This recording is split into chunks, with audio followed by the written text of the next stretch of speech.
जय हिंद दोस्तों, स्वागत है आप सभी का आज की एक नई वीडियो में। दोस्तों आज की इस वीडियो में क्लास 11th हिंदी कबीरदास की पदावली की लिखित व्याख्या लेकर के आ चुका हूं। आप सभी लोग मेरी हैंड रिटन नोट्स देख सकते हो। पहले व्याख्या मैं आपको बुक में बताऊंगा, फिर उसे इस नोट्स में कैसे लिखना है एक एक चीज़ आपको बहुत ही अच्छे से बताऊंगा। संदर्भ, प्रसंग, व्याख्या, काव्यगत सौंदर्य, सारी चीज़ें मैं आप सभी को बताऊंगा। बस आप सभी लोग वीडियो में अंतिम तक जुड़े रहें और ध्यान से वीडियो को देखते रहें। तो चलिए बिना देरी के हुए वीडियो की शुरुआत करते हैं और एक एक शब्द का अर्थ और व्याख्या अच्छे से देख लेते हैं। तो पहला पद्यांश है, दुल्हनी गावहु मंगल चार, हम घरी आयो हो राजा राम भरतार, दुल्हनी गावहु मंगल चार। देखिए यहाँ पर कबीरदास जी क्या कर रहे हैं दोस्तों, स्वयं को जीवात्मा मान रहे हैं। क्या मान रहे हैं? स्वयं को स्त्री मान रहे हैं, पत्नी मान रहे हैं। और पत्नी किस रूप में है? जीवात्मा के रूप में। यानी आत्मा जो है उसका वर्णन यहाँ पर कबीरदास जी ने पत्नी के रूप में किया है और परमात्मा का वर्णन पति के रूप में किया है। ध्यान से देखिएगा, कबीरदास जी ने आत्मा को पत्नी माना है और परमात्मा को पति माना है, और आत्मा और परमात्मा के मिलन का वर्णन किस रूप में किया है? एक विवाह के रूप में किया है। ठीक है, तो कबीरदास जी कहते हैं कि हे दुल्हनियों, दुल्हनियों मतलब सौभाग्यवती नारियों, हे स्त्रियों, गावह मतलब गाइए, मंगलचार मतलब मंगल के गीत। मंगल गीत मतलब कैसे गीत? ऐसे गीत जो विवाह शादी के समय गाए जाते हैं।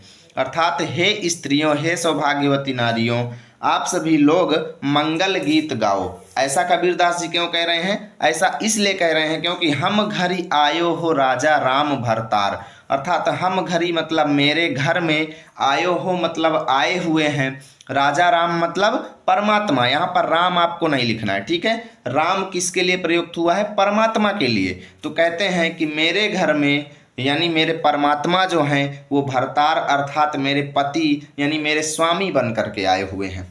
और यहाँ पर कबीरदास जी स्वयं को पत्नी मानते हैं, ये बात आप याद रखिएगा। और पत्नी आत्मा के रूप में है, ठीक है ना। तो कहते हैं कि मेरे घर में मेरे परमात्मा जो हैं वो मेरे पति के रूप में पधारे हुए हैं, इसलिए आप सभी लोग मंगल के गीत गाओ।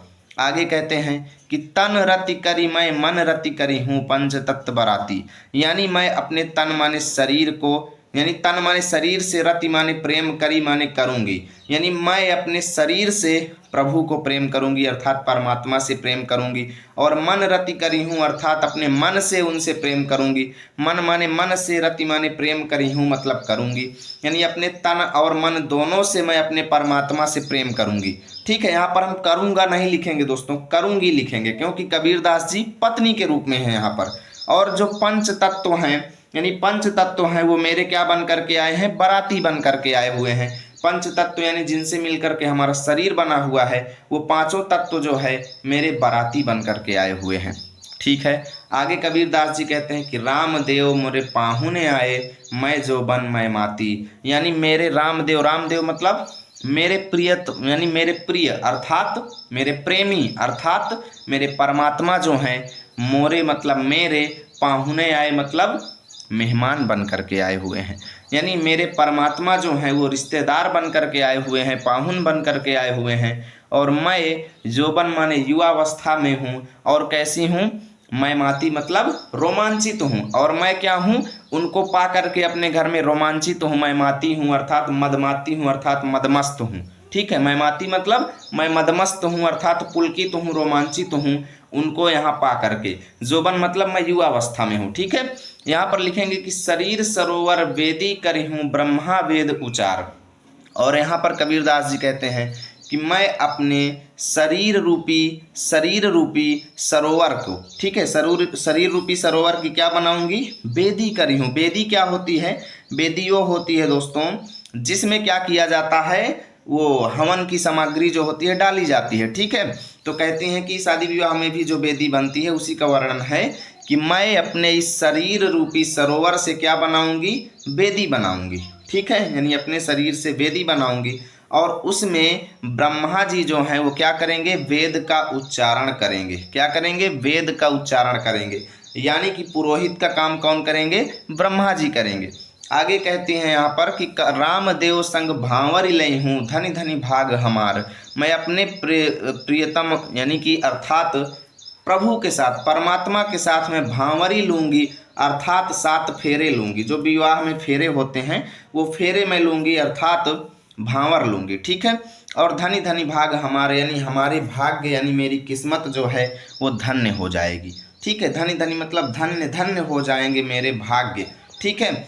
और सुर 33 कौतिग आए, मुनिवर सहस 88, कहें कबीर हमें ब्याह चले हैं, पुरुष एक अविनाशी, ठीक है। कहते हैं कबीरदास जी कहते हैं कि मेरे विवाह में कौन कौन आए हैं। देखिए, सुर 33 कौतिक, 33 कौतिक अर्थात 33 करोड़, 33 मतलब 33, कौतिक मतलब करोड़, सुर माने देवता आए हुए हैं, ठीक है।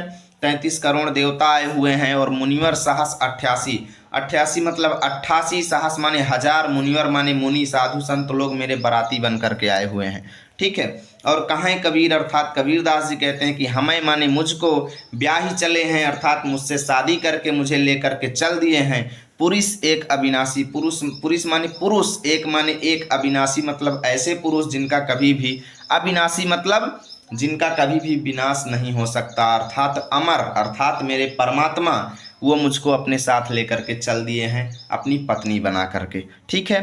तो यहाँ से यहाँ तक की व्याख्या मैंने एक बार आपको बता दिया, लेकिन लिखना कैसे है जब वो मैं आपको बता दूंगा ना, तो एक भी शब्द का डाउट आपके मन में नहीं रहेगा, बस ध्यान से देखते चलिए। आपको एक तरफ लिखना है दुल्हनी गावहु मंगलचार, यानी शुरू के 2-3 शब्द, और दूसरी तरफ अंतिम के 2 शब्द आप लिख सकते हैं, एक अविनाशी या पुरुष एक अविनाशी भी आप यहाँ पर लिख सकते हैं, ठीक है। फिर डैश डैश बीच में कर देना।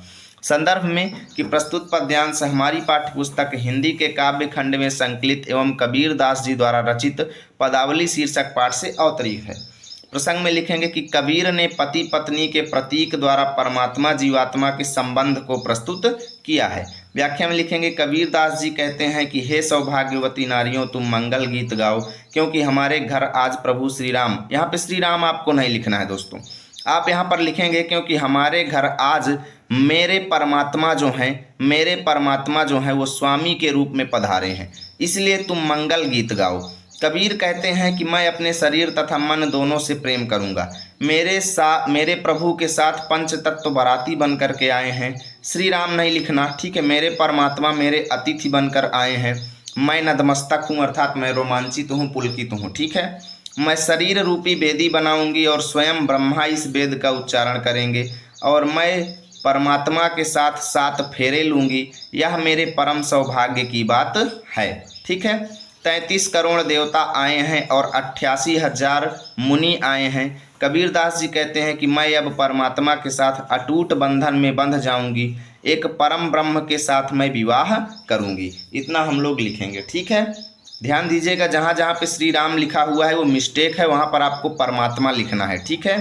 काव्यगत सौंदर्य में हम भाषा सदुक्कड़ी लिखेंगे, अलंकार में रूपक, छंद गेय पद गुण माधुर्य और रस संयोग श्रृंगार हो जाएगा। चलिए अब हम दूसरा देखते हैं। दूसरा है कि बहुत दिनन थे मैं प्रीतम पाए, भाग बड़े घर बैठे आए, बहुत दिनन थे मैं प्रीतम पाए। यहाँ पर देखिए कबीरदास जी कहते हैं, अभी भी कबीरदास जी स्वयं को पत्नी मान रहे हैं और परमात्मा को पति मान रहे हैं, ठीक है। और यहाँ पर खासकर वो अपने को क्या मान रहे हैं, प्रेमिका मान रहे हैं कबीरदास जी, और परमात्मा को क्या मान रहे हैं, प्रेमी मान रहे हैं, प्रीतम मान रहे हैं अपना। तो कबीरदास जी कहते हैं कि बहुत दिने थे मतलब बहुत दिनों बाद, मैं माने मैंने अपने प्रीतम अर्थात प्रियतम अर्थात अपने प्रेमी को अर्थात परमात्मा को पा लिया है, यानी बहुत दिनों बाद मैंने अपने परमात्मा को प्राप्त किया है, ठीक है। और भाग बड़े घर बैठे आए, और मेरे किस्मत इतनी बड़ी है, अर्थात मेरा किस्मत इतना अच्छा है, मेरे भाग्य इतने बड़े हैं कि घर बैठे माने घर बैठे ही परमात्मा मेरे घर आ गए हैं, अर्थात घर बैठे ही मैंने परमात्मा को प्राप्त कर लिया है। कबीरदास जी कहते हैं कि मंगल चार माही मन राखों, राम रसायन रसना चाखों। कहते हैं मंगलचार अर्थात मंगल के गीत, शुभ के गीत, ठीक है, शुभ संकेत देने वाले गीत। माही मतलब मन में ही, माही मन मतलब मन के भीतर ही, राखों मतलब रख रही हूँ अर्थात गुनगुना रही हूँ, अर्थात मंगल के गीत मैं अपने मन के अंदर ही गा रही हूँ, ठीक है। कबीर रूपी पत्नी कह रही हैं। आगे कहती हैं राम रसायन रसना चाखों, और राम रसायन मतलब परमात्मा रूपी रसायन। रसायन क्या है, कोई केमिकल नहीं है दोस्तों, ठीक है। परमात्मा को प्राप्त करने का स्वाद जो है, राम रसायन मतलब परमात्मा को प्राप्त करने का स्वाद जो है मैं अपने रसना माने अपने जीभ से चाखूं मतलब चख रही हूँ। ठीक है, अर्थात परमात्मा को प्राप्त करने के बाद, प्रियतम को प्राप्त करने के बाद मुझे जो स्वाद मिल रहा है, जो आनंद मिल रहा है, उसे मैं अपने रसना माने जीभ के द्वारा क्या कर रही हूँ, चख रही हूँ। ठीक है, मंदिर माही भयाऊ जियारा ले सूती अपना पीव पियारा। कहती हैं यहाँ पर कि परमात्मा के मिलने से मेरे इस शरीर रूपी मंदिर में क्या हो गया है, शरीर रूपी मंदिर में भया उजियारा अर्थात उजाला हो गया है, अर्थात ज्ञान आ गया है मेरे अंदर और मेरा पूरा मन जो है प्रकाश से भर गया है, मेरा पूरा शरीर जो है वो प्रकाशवान हो गया है। और ले सूती अपना पियो पियारा, अर्थात मैं यानी प्रेमिका, ठीक है, मैं ले सूती मतलब सोने लगी, ले मतलब ले करके, अपना माने अपना, पियू माने प्रियतम अर्थात अपने पति को, पियारा मतलब प्यारा, अर्थात मैं अपने प्यारे प्रियतम को अपने साथ लेकर के सोने लगी। ठीक है, मैं रनिराशि जे निधि पाई हमें ही कहा यहो तुम ही बढ़ाई।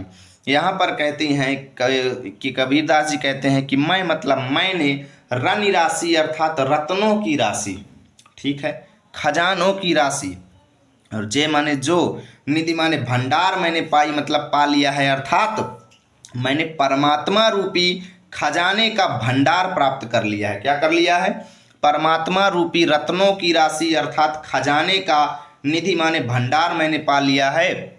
और कबीरदास जी कहते हैं कि मैं ये कहता हूँ, हम ही कहा मतलब मैं ये कहता हूँ कि हे परमात्मा यह तुम ही बढ़ाई, अर्थात ये आपकी ही बड़ाई है, आपका ही बड़प्पन है कि आपकी वजह से मुझे क्या हो गया है, आप जैसे प्रियतम मिले। ठीक है, ये आपकी ही सब कृपा है, इसमें मेरा कुछ नहीं है। कबीरदास जी कहते हैं कहाँ कबीर मैं कछु न कीन्हा सखी सुहाग राम मोहि दीन्हा।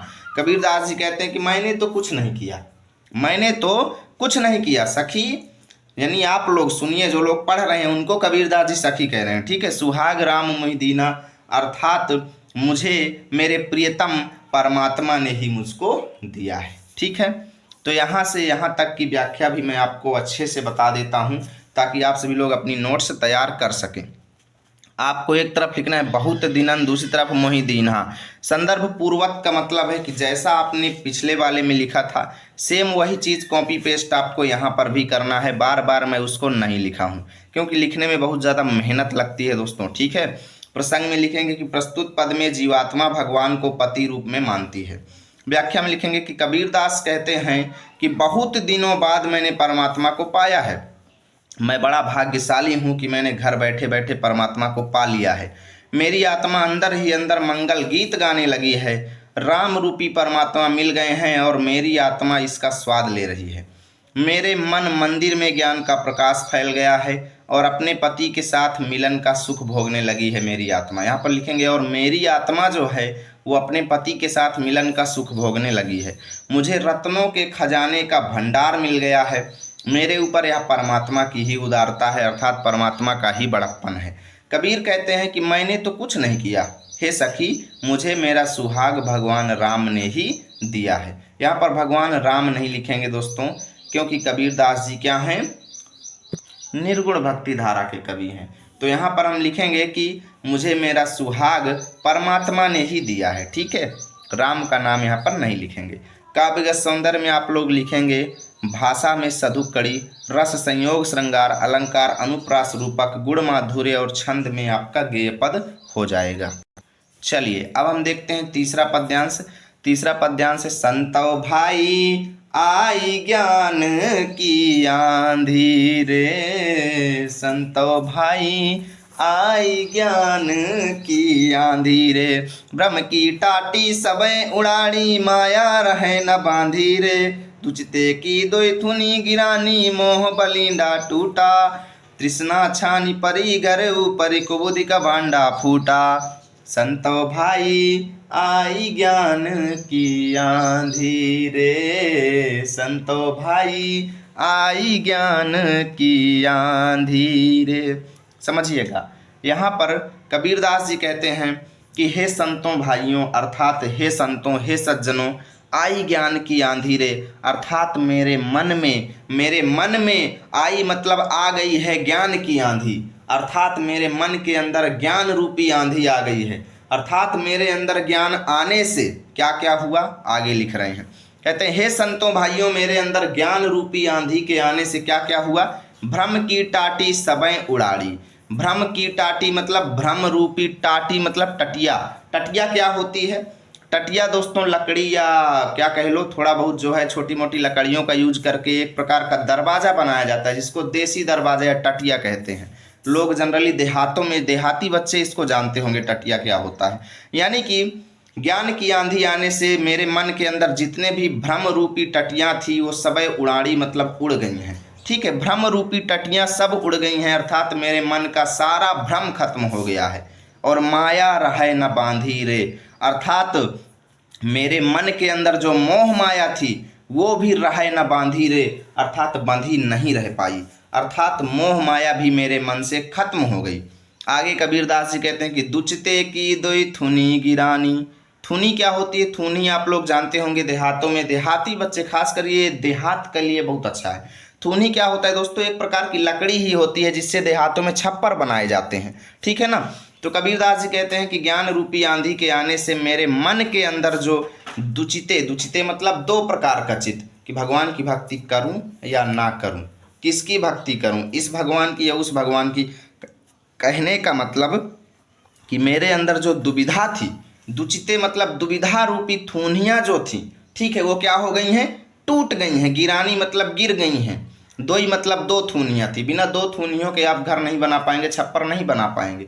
ठीक है ना। तो दो थूनियाँ जो थी वो टूट करके गिर चुकी हैं और मोह बलिंडा टूटा, और उन्हीं थूनियों के ऊपर रखी हुई बलिंडा माने बल्ली जो थी, मोह रूपी बल्ली, वो भी क्या हो गई है, टूट गई है। अर्थात मेरे मन से मोह रूपी बंधन जो था वो भी खत्म हो गया, यानी अब मुझे किसी भी चीज़ की मोह माया नहीं है। आगे कबीरदास जी कहते हैं तृष्णा छानी परी घर ऊपरी कुबुद्धि का भांडा फूटा, और उन्हीं थूनियों और बल्लियों के सहारे जो मेरे मन के अंदर तृष्णाएं अर्थात इच्छाएं पल रही थी। ठीक है, तृष्णा मतलब तीन प्रकार की इच्छाएं, मनुष्य के अंदर तीन प्रकार की इच्छाएं होती हैं जो अलग अलग प्रकार से उसको किसी चीज़ को प्राप्त करने के लिए क्या करती हैं, आकर्षित करती हैं। तो यहाँ पे लिखा है कि मेरे अंदर की जो तीन प्रकार की इच्छाएं थी, या सीधा आप लिखिए कि मेरे अंदर की जो इच्छाएं थी, अर्थात इच्छा रूपी छानी माने छप्पर जो था, परी घर ऊपर माने टूट करके गिर गया है, गिर पड़ा है। परी मतलब पड़ गया है, घर ऊपर मतलब घर के ऊपर। ठीक है ना। यानी कि उन थूनियों के ऊपर जो मेरा छप्पर बना हुआ था वो टूट करके गिर गया है, और उस घर के अंदर रखे हुए सारे कुबुद्धि का भांडा, यानी बुरी बुद्धि रूपी भांडा मतलब बर्तन जो थे फूट गए हैं। अर्थात मेरे मन के अंदर जो बुरी बुद्धियाँ थीं, बुरी आदतें जो थी, वो सब कुछ खराब हो गई हैं, सब कुछ दूर हो गई हैं, सब कुछ नष्ट हो गई हैं। क्या होने से, मेरे मन के अंदर ज्ञान की आंधी आने से। आगे कबीरदास जी कहते हैं कि जोग जुगति करि संतो बांधी निर्चु चुए न पानी, कूड़ कपट काया का निकस्या हरि की गति जब जानी, आंधी पीछे जो जल बूठा प्रेम हरि जन भीना, कहें कबीर भान के प्रगटे उदित भया तमसीना। कबीरदास जी कहते हैं कि जोग जुगति करि संतो बांधी, कहते हैं कबीरदास जी कि हे संतों, हे सज्जनों, अब मेरे अंदर की सारी बुराइयां खत्म हो गई हैं, सब कुछ नष्ट हो गया है, इसलिए मैंने अपने मन को अच्छे तरीके से जोग जुगति मतलब उपाय लगा करके, तरीके लगा करके, ट्रिक लगा करके मैंने अपने मन को अब अच्छे तरीके से बांध लिया है। क्या कर लिया है, बांध लिया है कि अब मुझे केवल परमात्मा की ही भक्ति करना है। अब यानी कि निर्चु चुए न पानी, अर्थात मैंने इस बार अपना मन अर्थात छप्पर, अपने मन रूपी छप्पर को इस तरीके से बनाया है कि उस छप्पर के नीचे बिल्कुल भी, निर्चु माने नीचे, चुए मतलब चूता है, ना माने नहीं, पानी मतलब पानी, यानी बिल्कुल भी पानी नहीं टपकता उस छप्पर के नीचे। अर्थात मैंने अपने मन रूपी घर को बहुत ही मजबूत बनाया है इस बार, कि मेरे मन में कोई भी संदेह, कोई भी भ्रम, कोई भी डाउट नहीं रह गया है। ठीक है। कूड़ कपट काया का निकस्या हरि की गति जब जानी, कूड़ कपट माने कूड़ा करकट, और कपट माने कपट, छल कपट जो भी मेरे काया मतलब शरीर में थी, वो सब निकस्या मतलब निकल गया है। ठीक है, सारा कूड़ा करकट, सारा जो है छल कपट मेरे मन का था वो निकल गया है, और हरि की गति जब जानी। और ये कब निकला? जब मैंने हरि की गति अर्थात परमात्मा की गति को जब जानी मतलब जान लिया। अर्थात जैसे ही मैंने परमात्मा की गति को जाना, उनके महत्व को जाना, उनकी ताकत को जाना, वैसे ही मेरे मन का सारा कूड़ा करकट सब कुछ दूर हो गया। आंधी पीछे जो जल बूठा, प्रेम हरिजन भीना। अर्थात ज्ञान रूपी आंधी के चले जाने के बाद, आंधी के चले जाने के बाद जो जल बूठा अर्थात जो जल बरसा, अर्थात जो पानी बरसा, उससे क्या हो गया? प्रेम हरिजन भीना। उससे हरि मतलब भगवान के प्रेम में हम लोग, जन माने लोग, भीना मतलब भीग गए। उससे भगवान के प्रेम में हम लोग भीग गए। अर्थात ज्ञान रूपी आंधी के आने से मैं ईश्वर का प्रेम प्राप्त कर लिया। अर्थात मेरे अंदर भी ईश्वर के प्रति प्रेम उत्पन्न हो गया। और कहाँ कबीर भान के प्रगटे उदित भया तमसीना।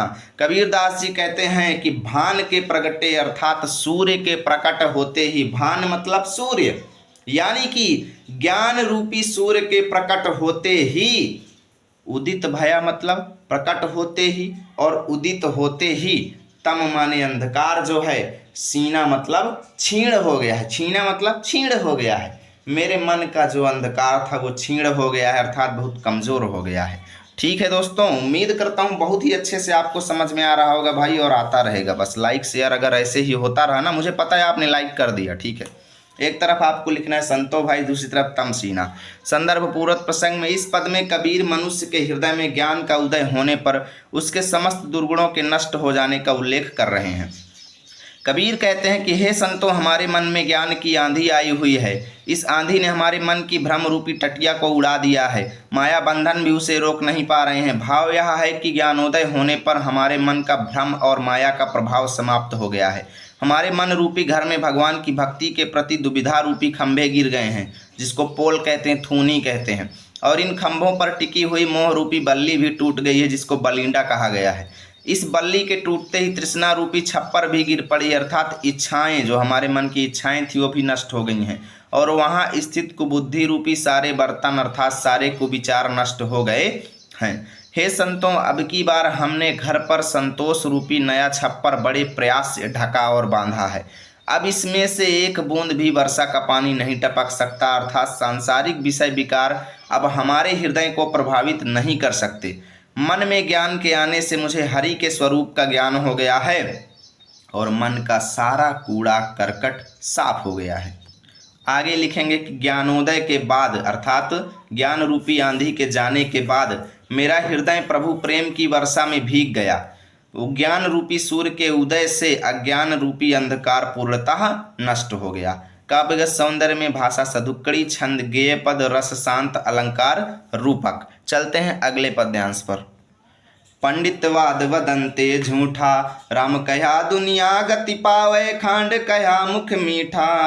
पंडितवाद वदंते झूठा, समझिएगा एक एक शब्द का अर्थ। यहाँ पर कबीरदास जी कहते हैं कि पंडित माने विद्वान लोगों की, वाद बदंते मतलब बातें और कहावतें, वाद बदंते मतलब बातें और कहावतें, अर्थात विद्वान लोगों की बातें और कहावतें सब झूठी होती हैं। कबीरदास जी कहते हैं कि विद्वान लोग जो कुछ भी ज्ञान बांटते हैं सब गलत होता है। कहते हैं राम कहा दुनिया गति पावे, खांड कहा मुख मीठा। कहते हैं विद्वान लोग ये कहते हैं कि राम का नाम कहने से अर्थात परमात्मा का नाम कहने से मोक्ष प्राप्त हो जाता है। अच्छा, ऐसी बात है। तो कबीरदास जी कहते हैं कि यदि राम का नाम कहने से अर्थात परमात्मा का नाम पुकारने से दुनिया गति को प्राप्त कर ले, अर्थात दुनिया मोक्ष को प्राप्त कर ले, ठीक है। साथ ही खांड, खांड क्या होता है? एक प्रकार का गुड़ होता है दोस्तों, यानी गुड़ के जैसा ही दिखने वाला एक मीठा खाद्य पदार्थ होता है, शक्कर की तरह होता है, ठीक है। तो कहते हैं कि यदि खांड का नाम लेने से ही, खांड कहा मतलब खांड का नाम लेने से ही यदि मुख मीठा हो जाए, परमात्मा का नाम लेने बस से मोक्ष प्राप्त हो जाए। पावक कहा पाँव जे दाझे, पावक मतलब आग कहने से अर्थात आग नाम लेने से पैर जल जाए। पाँव जो माने जे माने यदि, पाँव मतलब पैर, दाझे मतलब जल जाए, यानी यदि आग का नाम लेने से यानी अग्नि कहने से अगर पैर जल जाएं, जल कही मतलब जल कहने से तृषा माने प्यास बुझ जाए।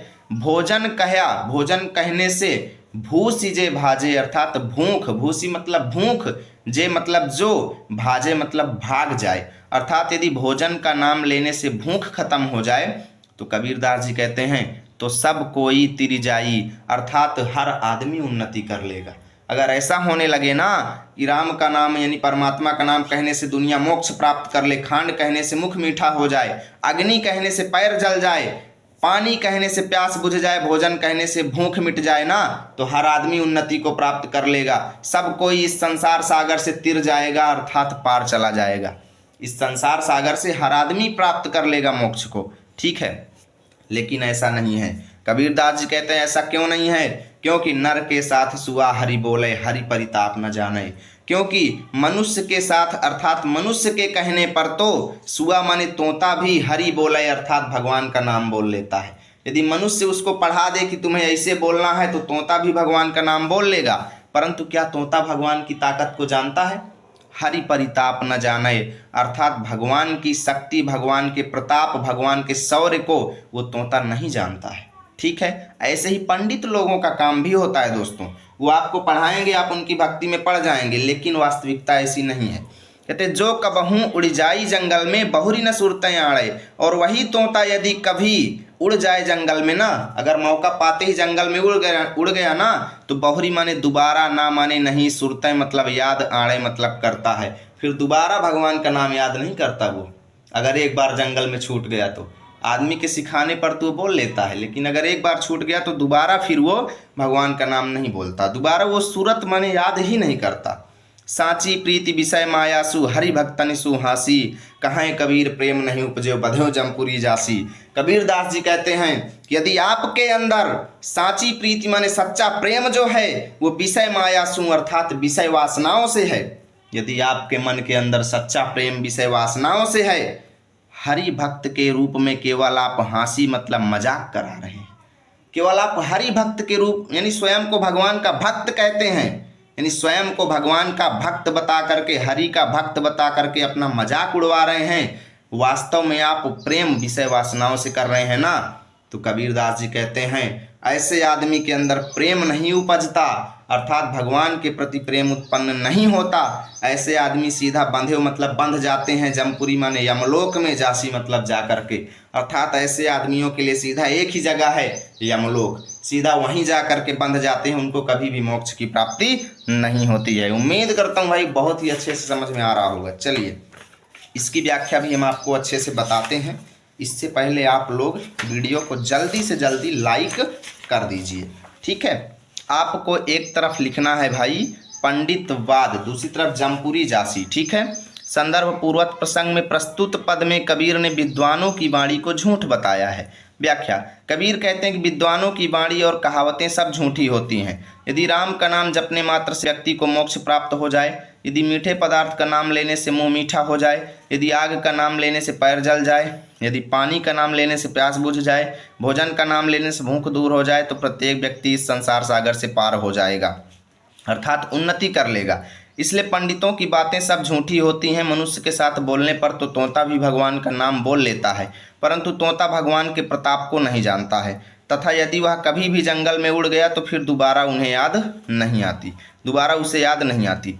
कबीरदास जी कहते हैं कि जो विषय वासनाओं से प्रेम करेगा तथा भगवान के भक्त के रूप में अपनी हंसी उड़वाएगा, उसके हृदय में कभी भगवान के प्रति प्रेम उत्पन्न नहीं होगा और अंत में उसे भी यमलोक जाकर बंध जाना होगा। काव्यगत सौंदर्य में भाषा सधुकड़ी, छंद गेय पद, अलंकार अनुप्रास, रस शांत। चलिए अगला पद्यांश देखते हैं। चलिए देखते हैं अगला पद्यांश। हम न मरे मरी हैं संसारा, हमको मिला जियावन हारा। कबीरदास जी कहते हैं कि अब हम न मरें, अर्थात अब हम नहीं मरेंगे, मरी हैं संसारा, मरेंगे संसार के लोग। कबीरदास जी कहते हैं कि अब हम नहीं मरेंगे, मरेंगे संसार के लोग, क्योंकि हमको माने हमको तो मिला माने मिल गया है, जियावन हारा अर्थात जिंदा रखने वाला, यानी हमको तो जिंदा रखने वाला परमात्मा मिल गया है, अब हम कभी भी नहीं मरेंगे। कबीरदास जी कहते हैं कि अब न मरो मरने मन माना, तेई मुए जिनि राम न जाना। कबीरदास जी कहते हैं कि अब न मरूं, अब मैं नहीं मरूंगा, ये मैंने मन में ही मान लिया है, ठीक है। अब मैं नहीं मरूंगा, ये मैंने अपने मन में अच्छी तरीके से मान लिया है, जान लिया है। और कबीरदास जी कहते हैं तेई मुए, अर्थात वही लोग मरेंगे जिन्होंने राम को नहीं जाना, अर्थात परमात्मा की भक्ति ही नहीं किया। कबीरदास जी कहते हैं साकत मरें संत जन जीवें। साकत मतलब ऐसे लोग जो परमात्मा की भक्ति को पसंद ही नहीं करते, जो परमात्मा की भक्ति को मानते ही नहीं, नास्तिक होते हैं जो लोग। कबीरदास जी कहते हैं कि अब लोग साकत लोग मरेंगे, नास्तिक लोग मरेंगे, और संत जन जीवें, अर्थात साधु संत लोग जिएंगे। और क्योंकि इसलिए जिएंगे क्योंकि वो भरी भरी राम रसायन पीवें, क्योंकि वो भरी भरी मतलब भर भर के राम रूपी रसायन को पी रहे हैं, अर्थात परमात्मा का नाम जप रहे हैं। ठीक है, जो रात दिन परमात्मा का नाम जप रहे हैं केवल वही जिएंगे, बाकी सब मरेंगे। कबीरदास जी कहते हैं हरि मरी हैं तो हमहू मरी हैं, हरि न मरे हम काहे को मरी हैं। कबीरदास जी कहते हैं यदि भगवान मरेंगे तो हम भी मरेंगे, यदि भगवान मरेंगे तो हम भी मरेंगे, यदि भगवान नहीं मरेंगे तो हम काहे को मरेंगे भाई, तो हम किस लिए मरेंगे, हम बिल्कुल भी नहीं मरेंगे। कबीरदास जी कहते हैं कहें कबीर मन मन ही मिलावा, अमर भय सुख सागर पावा। कबीरदास जी कहते हैं कि मैंने अपने मन को परमात्मा के मन से मिलावा मतलब मिला लिया है, मैंने अपने मन को परमात्मा के मन से मिला लिया है, अर्थात परमात्मा की भक्ति को प्राप्त कर लिया है। और अमर भय सुख सागर पावा, और मैं अमर हो करके सुख रूपी सागर को प्राप्त कर लिया हूँ। ठीक है, यानी घोर सुख को मैंने प्राप्त कर लिया है, इसीलिए अब मैं नहीं मरूंगा। ठीक है, और मुझे तो लगता है कबीरदास जी मर चुके हैं। ठीक है, आप लोगों को क्या लगता है, आप लोग कमेंट में बताइएगा।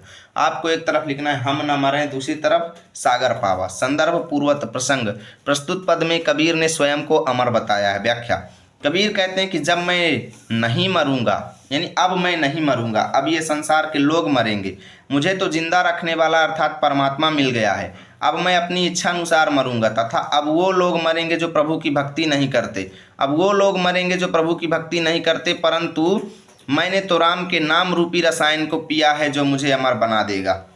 यदि प्रभु मरेंगे तो मैं भी मरूंगा, तथा यदि प्रभु नहीं मरेंगे तो मैं क्यों मरूंगा। कबीर कहते हैं कि मैंने अपनी आत्मा को परमात्मा के साथ जोड़ लिया है और सुख रूपी सागर को प्राप्त करके अमर हो गया हूँ। ठीक है, काव्यगत सौंदर्य में भाषा सदुक्कड़ी, रस शांत, छंद गेय पद, अलंकार अनुप्रास। चलिए अंतिम वाला पद्यांश देख लेते हैं।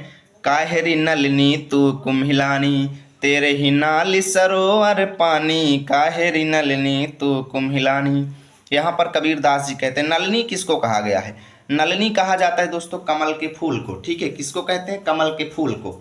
तो कबीरदास जी कहते हैं कि हे नलिनी अर्थात हे कमल के फूल, तू माने तू, कुम्हिलानी मतलब मुरझाई हुई है, काहे मतलब क्यों, अर्थात हे कमल के फूल तुम क्यों मुरझाए हुए हो। ठीक है, हे नलिनी, हे कमलिनी, नलिनी मतलब कमलिनी अर्थात छोटे से कमल के फूल को, अर्थात हे कमलिनी तुम क्यों मुरझाई हुई हो, तुम क्यों कुम्हिलाई हुई हो।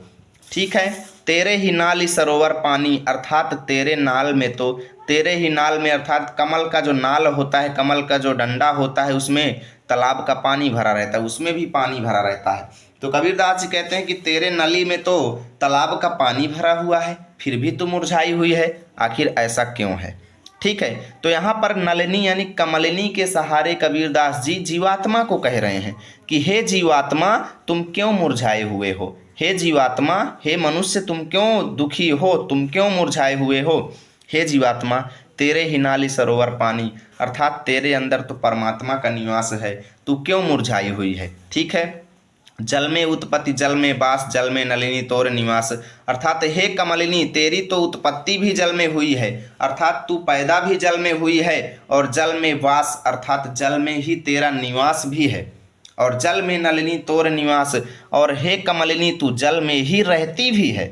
यानी कि हे जीवात्मा तेरी तो उत्पत्ति भी भगवान से हुई है, और तू भगवान के सहारे जी भी रहा है, और तू भगवान के साथ ही रहता है। जल में नलिनी तोर निवास अर्थात भगवान के साथ ही तू रहता है। ठीक है, ना तली तपति न ऊपर आग, तोर हे तू कहु कासन लाग। ठीक है, हे कमलिनी ना तो तेरा तल यानी ना तो तेरा निचला भाग तप रहा है, क्योंकि भाई पानी में है तो काहे तपेगा, कमल का निचला भाग क्यों तपेगा। यानी हे नलिनी ना तो तेरा निचला भाग तप रहा है और ना तो तेरे ऊपरी भाग में आग लग रही है। तोर हेतु केहू कहू कासन लाग। फिर भी तोर माने तुम्हारा, हेतु माने प्रेम जो है, कहू माने किसके, कासनी माने साथ में, लागी मतलब लगा हुआ है। फिर भी तुम्हारा प्रेम जो है वो किसके साथ में लगा हुआ है, जिसके वियोग में तुम क्या हो रही हो, मुरझा रही हो। वैसे ही हे जीवात्मा, ना तो तेरे अंदर कोई कष्ट ही है, ठीक है, ठीक है ना, ना तो तेरे अंदर कोई बुराई है, ठीक है, ना तो तेरे अंदर मोह माया भी नहीं है, ठीक है, लेकिन तेरा हित आखिर किससे लगा हुआ है कि भाई तू दिन प्रतिदिन दुखी रहता है। कहें कबीर जे उदिक समान, ते नहीं मुए हमारे जान। कबीरदास जी कहते हैं कि जे उदिक समान, अर्थात कबीरदास जी कहते हैं कि जो मनुष्य उदिक माने पानी के जैसे होता है, अर्थात पानी की तरह साफ सुथरा होता है, जिसके अंदर कोई बुराई नहीं होती है, ते नहीं मुए हमारे जान। कबीरदास जी कहते हैं कि वो आदमी मेरी समझ से कभी नहीं मरता, जो आदमी पानी की तरह साफ सुथरा स्वच्छ निर्मल होता है, ठीक है। चलिए व्याख्या देखते हैं। आपको एक तरफ लिखना है काहेरी नलिनी, दूसरी तरफ हमारे जान। संदर्भ पूर्वत प्रसंग में प्रस्तुत पद में कबीर ने कमलिनी का सहारा लेकर जीवात्मा को अमर बताया है। व्याख्या, हे कमलिनी, तुम क्यों मुरझा रही हो, तुम्हारे तो नली में तालाब का पानी भरा हुआ है। हे कमलिनी यानी जीवात्मा, तुम्हारी तो उत्पत्ति भी जल यानी परमात्मा की भक्ति से हुई है, और जल यानी परमात्मा की भक्ति में ही तेरा निवास भी है। ना तो तेरे जल पर तपन है और ना तो तेरे तल पर तपन है और ना ही तेरे ऊपर आग है, फिर तुम्हारा हित किससे लगा है। अर्थात हे जीवात्मा, तेरे अंदर तो मोह माया भी नहीं है, तो फिर तुझे हो क्या गया है, ठीक है। कबीरदास जी कहते हैं कि हे कमलिनी यानी जीवात्मा, जो जल के साथ अर्थात परमात्मा के साथ रहता है वह कभी नहीं मरता है, या फिर ऐसे लिख लो, जो जल के समान साफ सुथरा रहता है, अर्थात जिसके अंदर कोई भी विकार, कोई भी बुराइयां नहीं होती हैं, वह कभी भी नहीं मरता है, ठीक है। काव्यगत सौंदर्य में भाषा सदुक्कड़ी, रस शांत, छंद गेय पद और अलंकार अनुप्रास। यहाँ से आपका चैप्टर खत्म हुआ। उम्मीद करता हूँ वीडियो आपको अच्छी लगी होगी। प्लीज़ वीडियो को लाइक करें, दोस्तों के पास शेयर करें। मिलेंगे आप सभी के साथ अगली वीडियो में, तब तक के लिए जय हिंद, जय भारत।